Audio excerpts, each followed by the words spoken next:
Do you ever wonder about how people in Zone 3 actually grow stuff throughout the year with such a short growing season? I'm in that zone and I even think the same, but here's the wild part. I'm already growing a whole bunch of stuff, and most of it is happening in my tiny indoor space here in downtown Winnipeg. No fancy grow room, a couple greenhouses, the indoor ones, and a lot of seed trays. And get this, I'm in Zone 3. That's your soil is still frozen, Zone 3. Our last frost date is about 5 weeks away at this point, so a lot of time to go still. If you're just getting into gardening, or maybe you've been doing it for a few years but struggle around spring, I'll show you what I'm doing in spring, the seeds I'm starting, how I start them, and where I've started them. So first off, welcome to my garden. And yeah, this is my downtown garden here in Zone 3. This is where I grow all my stuff all summer, and I can't wait to show you exactly how I do it over the next couple months. So come on in, let's take a walk and have a look at what Zone 3 looks like right now. But to do that, we need to go inside first. We'll come back out, but we're gonna go inside first. So we are starting the garden tour inside, which seems a bit weird, but right now in Zone 3, that's where most of the action is happening. And this is one of the epicenters in my house, the laundry room. Yes, the laundry room. And here is where I start most of my seeds, or let them live on for a little bit before I move them elsewhere. As I say, this is typically our laundry room for 6 months of the year. The other 6, it's one of my main areas for seedlings. As you can see, I do have some white card pinned into the wall. That's just to help keep light around, reflect it a bit more as well. This is where I first started seeds in my first year, just because it was all here. There was power. I had to put up the lights, but that was easy. In here, I'm using shop lights. You can also see I've got my heating mats here, great for sprouting tomatoes and peppers, all that kind of stuff. And as you can see, I also do have some peppers up here as well. These are about ready to be moved into some bigger pots, which I'm doing this week. Here we got some more peppers. These are the matapinos, which I'm pretty excited for this year. As you can see, these are all pretty close to the light. I want them to get as much light as they can. Even more peppers there, some herbs. Right here is licorice mint, which I'm very excited for this year. Beautiful purple flowers and apparently a non-invasive mint, so I'm happy about that. My brassicas are looking pretty good. A little leggy in some places, but I'll just pop them up deeper and that will get rid of that legginess. But this is one of the spots I have some seeds started and going, ready to go outside. Right by my front door is another place I have seeds started. These are more like plants, I'll be honest with you, you'll see that soon. But this is what I have to deal with. Cats everywhere. This was a cat that came into our garden a few years back. My partner fell in love, so we kept him. And he likes to sleep on top of this greenhouse. How annoying. Must be warm though. So let's look at what is in the greenhouse. In here, I've got a whole bunch of peppers.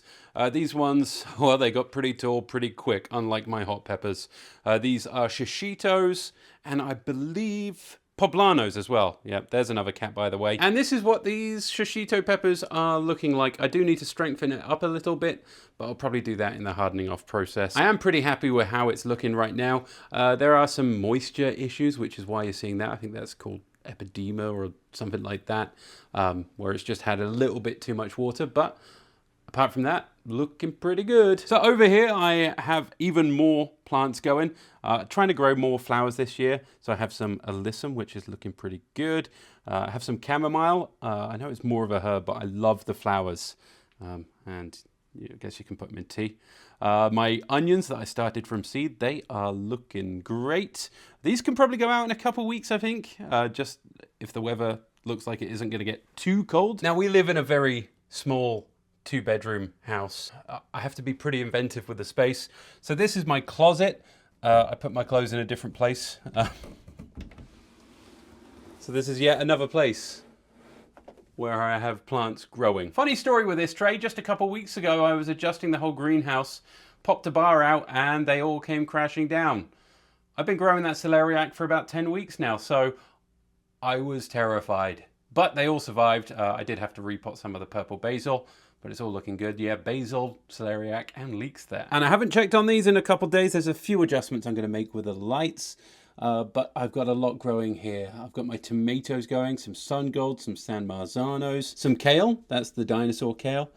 We have some rocket going at the back, and some more flowers. We have some nasturtium, calendula, and more nasturtium as well. I will mention the lights I have. The grow lights are Barina T5s. I have a couple 1 foot ones. I have some 2 foot ones as well, as you can see up there. They've been working pretty good for me this year. New investment. Do need a couple more, as always. We do have a lot more peppers down here as well. I will be getting rid of some of these, but a lot of these are interesting ones. There's a Tiger Thunder, which I'm pretty interested in growing. It's another variegated variety, so that'll be fun. So we're now back outside in my garden, and this is what I use to grow a lot of my stuff in. These are just fabric planter beds from Amazon. I think I got them for about $35, and they've done pretty good. They take a lot of soil, of course. They don't look the best, but they work pretty well. Now, if I had those metal beds, I wouldn't be bending down as much and it would look a lot nicer, but still, I quite like these. They worked out well for me. I just don't want to bend down as much as I get older. Yesterday here in Winnipeg, it got to almost 20 degrees. So a lot of the snow melted, which meant I could finally finish this bed. Over the years in this bed, we've had a lot of weed problems.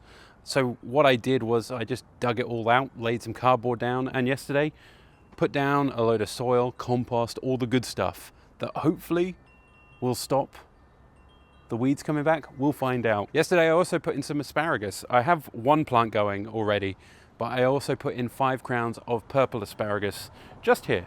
I also do a fair amount of gardening in these buckets that you get from hardware stores. Just drill some holes in the bottom, add some soil, and they are good to go. I'm going to be doing an experiment this year on a wicking version of this versus just that, just to see how it does and see if we can improve it. But had great luck with those, and they're about $4 each. But this is how my Zone 3 garden is looking right now. Pretty bare, and there's a bit of mess in a few places, but we'll clean that up soon. Also need to do a bit of refilling here and there because of the dog. When we were cleaning up the garden for winter, the dog jumped in the bed right there and dug it out.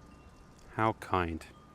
But this is how the garden's looking right now. Just a quick funny story. I was coming to sit down and edit the video, and I thought, oh, I've done a great job with this video. I've covered all the greenhouses I have. I forgot about this one that's right next to the computer. Guess what? More peppers. Well, over the next few weeks, we are going to see this garden come to life. So please hit that subscribe button and join me on that journey. And if you enjoyed the video, give it a like and comment what you're excited to be growing this year. And the video appearing on your screen right now is the one that YouTube thinks you're going to enjoy. So go check it out.